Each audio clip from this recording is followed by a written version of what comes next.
Bien, bonjour à toutes et à tous. Nous allons reprendre l'ouvrage de l'impériophyte sur C'était de Gaulle, au point où nous l'avons laissé. Et nous avons donc traité des idées du général sur la vie. Et maintenant, nous commençons sur les sociétés humaines. Nous reprenons donc ici précisément. Toujours par ordre alphabétique, bien sûr. Anciens combattants. Aucun pays au monde n'a un ministère d'anciens combattants. Aucun n'a institué une retraite du combattant. Tout ça, c'est de la fumisterie. Charles de Gaulle. La retraite du combattant et tout ça, c'est de la fumisterie. Bon. Angleterre. De Gaulle a passé 3 ans de guerre à Londres et il fait comme s'il ne parlait ni ne comprenait un traître mot d'anglais. Il était plongé dans un univers de langue anglaise, il le comprenait, mais il avait sa dignité de statut, de commandeur pratiquement, et donc il faisait comme s'il ne parlait pas l'anglais. Question de dignité. Quand on pense que jusqu'à la Seconde Guerre, les Anglais étaient les aînés et l'Amérique la cadette, eh oui, ils ont vendu leurs droits d'aînesse pour un plat de Polaris. Toujours cet humour caustique, froid, et voilà, mais réel. Là. Voilà. Bourgeoisie. La Révolution française n'a pas appelé au pouvoir le peuple français, mais cette classe artificielle qu'est la bourgeoisie. Cette classe qui s'est de plus en plus abâtardie, jusqu'à devenir traîtresse à son propre pays.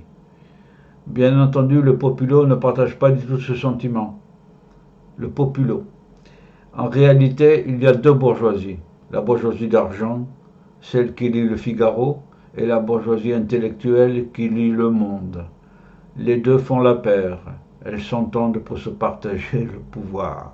Voilà une conception originale sur la révolution et la bourgeoisie.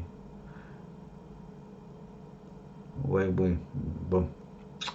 Le capitalisme n'est pas acceptable dans ses conséquences sociales. Bien.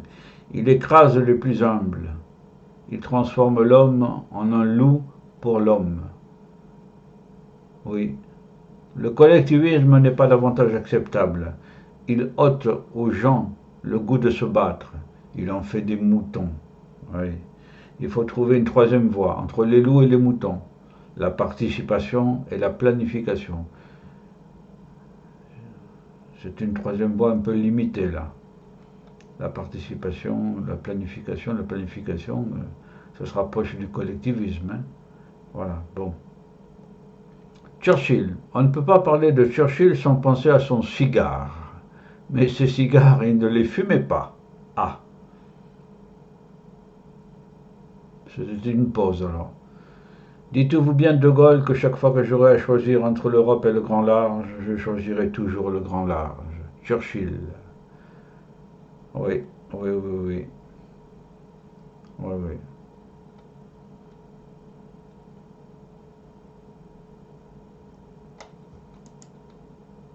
Comte de Paris. Cet homme qui venait de sacrifier son fils pour que la France puisse quitter l'Algérie, la tête haute, après que leurs ancêtres avaient offert l'Algérie à la France. Belle connaissance de l'histoire et grande dignité. Le soir même où le fils du comte de Paris, le prince François, fut tué dans les Aurès, le 11 octobre 1960, le soir même, le général avait adressé à la presse un télégramme qui faisait de cette mort au champ d'honneur un événement national. De Gaulle et son père et sa mère étaient royalistes. Oui. Il récapitule au sujet du comte de Paris dans sa personne les 40 rois qui ont fait la France. Oui, oui, les 40 rois. Pour établir aujourd'hui la monarchie, il faudrait que le peuple français soit monarchiste. Vous voyez bien qu'il ne l'est pas. Alors ce n'est pas la peine d'épiloguer. Oui, au contraire des Anglais. Conseil des ministres. Le Conseil des ministres n'existe pas en dehors de moi. très net, le chef d'État, et c'est tout, dans la Constitution. De Gaulle, selon Brouillet, a une conception féodale de ses rapports avec ses compagnons. Hein? Oui, féodal, le chef, le roi qui domine tout. On n'est pas admis au secret du roi. Secret du Conseil.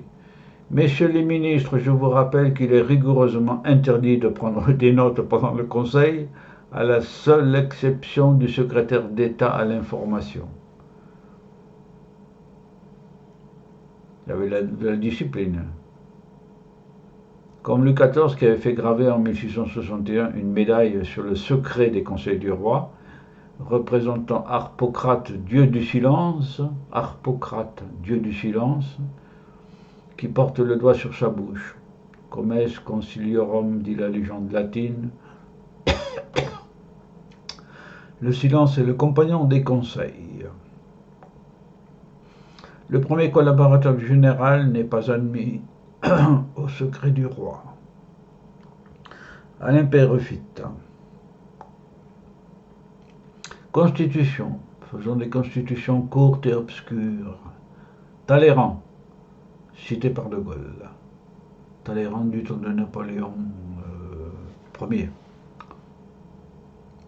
Une constitution, comme disait Solon, grec donc, est bonne pour un peuple et pour un temps. Il ne faut pas la momifier. Charles de Gaulle. Elle est bonne pour un peuple et pour un temps. Il ne faut pas la momifier. Voilà une citation intéressante. Souveraineté populaire. La Ve République, c'est l'accord direct du président de la République et du peuple. Oui, l'accord direct du président de la République et du peuple. Il faut que je puisse m'adresser aux Français sans dépendre d'une quelconque féodalité. Oui. Croissance économique. L'expansion se poursuit. Tout le monde en reçoit les bienfaits. Il ne peut manquer d'en résulter un prurite, celui que donne la course à l'amélioration des conditions de vie de chacun. Tout le monde en veut plus, toujours plus. Nous devons savoir nous opposer à ce prurite dès lors qu'il met en danger l'œuvre qu'on est en train d'accomplir. Oui, il peut y avoir des revendications individuelles, chacun en voulant plus. C'est non admissible. Alors, puisque nous ne pouvons pas leur offrir l'égalité, il vaut mieux leur donner la liberté, bye bye, vous nous coûtez trop cher. La liberté, bye bye, vous nous coûtez trop cher. C'est une des vérités de la logique de la décolonisation gaulliste. Trop d'argent. L'Algérie française, ce serait le tonneau des Danaïdes. Tonneau des Danaïdes qui n'a jamais de... Ça veut dire qu'il y a des trous partout et plus on essaie de le remplir, plus c'est vide. Nos petits territoires d'outre-mer, ça va, ce sont des poussières. Le reste est trop lourd. Oui, ça c'est... Pour qui a la logique de l'intervention financière de l'État, c'est une évidence. Démocratie. Après tout, c'est ça qu'on peut attendre de la démocratie, se faire la guerre par des votes. Idée originale, se faire la guerre par des votes. Je n'aime pas la République pour la République, mais puisque les Français y adhèrent, il faut bien y adhérer. Ils n'imaginent pas de vivre autrement qu'en République. Ça rejoint une citation précédente sur la monarchie, le comte de Paris. Là. Élysée, je n'aime guère ce palais, il est plein de fantômes déplaisants, depuis la Pompadour jusqu'à Madame Steinheil. Le quartier lui-même, c'est celui de l'argent, des nantis, des boutiques de luxe. Oui, donc il n'aimait pas ça. Madame de Pompadour. Le président Félix Faure est mort dans les bras de Madame Steinheil et elle sera le cœur d'une tragique affaire. Ah oui, président Félix Faure. Oui. Ah oui, c'est sous la Troisième République. Élysée, c'est là, sur cette table, que Napoléon Ier a signé son abdication. La seconde, le 22 juillet 1815, 4 jours après Waterloo. C'est le seul acte vraiment historique dont l'Élysée ait été le théâtre. On aurait pu rêver mieux. Oui. C'est là que Louis-Napoléon attendait le résultat du coup d'État du 2 décembre. Cette même petite pièce a vu l'oncle cesser d'être empereur et le neveu le devenir. Oui, les grands moments de l'histoire. La même table. Sans l'État, personne ne se soucierait de l'intérêt général. Très belle citation, très courte. Sans doute. Sa vision de l'État est rigoureusement hiérarchique, comme celle de l'armée. Les chefs doivent commander, se faire obéir, faire remplacer qui ne leur obéit pas, être remplacé s'ils n'arrivent pas à se faire obéir.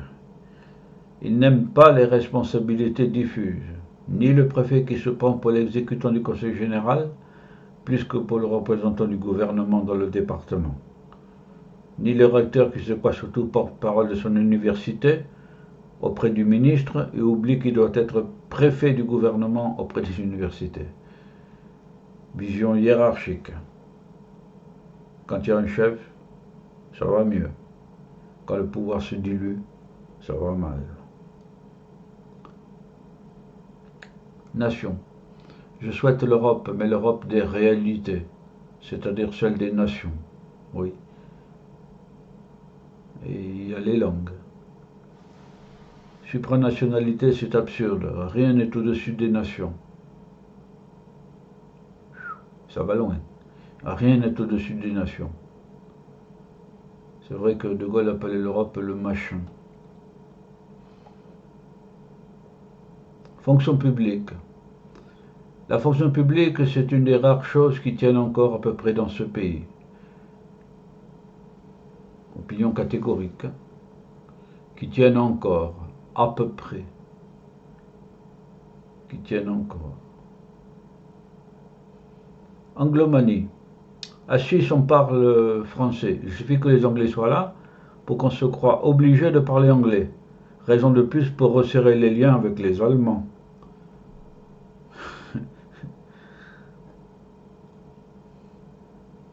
Eh oui, bon. Défaut. Parce que les Français ont besoin d'avoir l'orgueil de la France, sinon ils se traînent dans la médiocrité, ils se disputent, ils prennent un raccourci vers le bistrot. Ça rejoint l'examen de conscience des Français, Jules Romain. Il y a un bistrot toutes les 2 maisons en France. Nous, c'est plus fort que nous. Dès que quelque chose tient debout, il faut qu'on le renverse. Dès qu'il y a une réserve à formuler, ça devient du dénigrement. Si nous avons la démocratie, ça devient la démocrassouille. Si nous avons la dictature, ça finit en tragédie. Oui. La démocratie, oui. La démocrassouille, on le voit de temps à autre. Leurs faiblesses, ce sont les clans, l'intolérance réciproque, leur brusque colère, les luttes intestines, la jalousie qui porte aux avantages que d'autres Français peuvent acquérir. La jalousie, oui. Leur force des Français, c'est leur bravoure, leur générosité, leur désintéressement, leur impétuosité, leur curiosité, oui, leur capacité d'invention. Donc ils ont gardé de s'adapter à des situations extrêmes. Oui, ben, une situation extrême là, hein. L'occupation allemande, on s'adapte, on s'accommode. France, c'est pourtant dans la nature des choses que nous soyons les premiers en Europe. Voilà une affirmation. Nous sommes quand même avant tout un peuple européen de race blanche, de culture grecque et latine et de religion chrétienne. Avant tout. La France est humaine et universelle. C'est pour ça que toutes les cloches d'Amérique latine ont carillonné pour la libération de Paris. Toutes les cloches d'Amérique latine ont carillonné. Je ne savais pas. J'avais complètement oublié. La magistrature de la France est morale. Oui, notamment avec la Déclaration des droits de l'homme et Napoléon. Georges Pompidou. Je n'ai pas d'idée à moi en matière politique. Je n'ai que les idées du général. c'est le parfait serviteur de l'État et du chef d'État. Je n'y suis pas allé de gaieté de cœur, ma carrière était toute tracée chez Rothschild. Georges Pompidou, au sujet de sa nomination comme Premier ministre. Il n'y est pas allé de gaieté de cœur. Mais bon, le général l'appelait. Rôle historique. Guerre de 39-45. Il a pris la France en charge alors qu'elle gisait à terre, humiliée, et l'a hissée au nombre des vainqueurs. Oui, 1939, la déroute, les Stukas, 1939-40, les Stukas, pilonnant les files de Français, de Françaises, de jeunes, de petits, de vieillards, de tout ce que vous voulez, qui fuyaient sur les routes de l'avancée allemande, à pied, la plupart du temps. Si ça se renouvelait, il y aurait de tels bouchons qu'on serait obligé d'aller à pied aussi. Bon. Ma fureur devant le désastre, penser que tout cela n'était dû qu'à l'aveuglement de nos gouvernements et de nos grands chefs militaires, une maigre division blindée formée à la hâte, sans encadrement et sans entraînement, venait de retourner la déblaque en succès sur un point du front. Maigre division blindée, à la hâte, sans encadrement, sans entraînement. C'était trop bête, oui, le désastre. C'était trop bête. Pour pouvoir, eh bien, ça aussi, bon. Pour pouvoir dîner en ville, la bourgeoisie accepterait n'importe quel abaissement de la nation. Oui, la société de consommation, là. On mange, et c'est tout. On ne pense pas. Nous avons terminé cette vidéo dans moins de 20 minutes, c'est parfait. Donc nous reprendrons précisément ici la dernière vidéo numéro 4 sur le C'était de Gaulle d'Alain Peyrefitte, avec de très belles citations là encore, hein. Faites-en votre profit. N'hésitez pas à revoir tout ça, hein. Voilà, pour mémoriser, car il faut que ça passe dans l'esprit, dans les neurones. Nous reprendrons précisément sur cette image. Belle histoire de France, grande date de l'histoire de France, voilà. Et nous terminons sur la vue de mon site de culture sociétale, la nébuleuse du cheval, et les galaxies lointaines qui nous regardent pour savoir qui on est, ce qu'on fait, de très très loin d'ici, voilà. En attendant, je vous dis au revoir et nous allons nous revoir prochainement pour la dernière vidéo du C'était de Gaulle.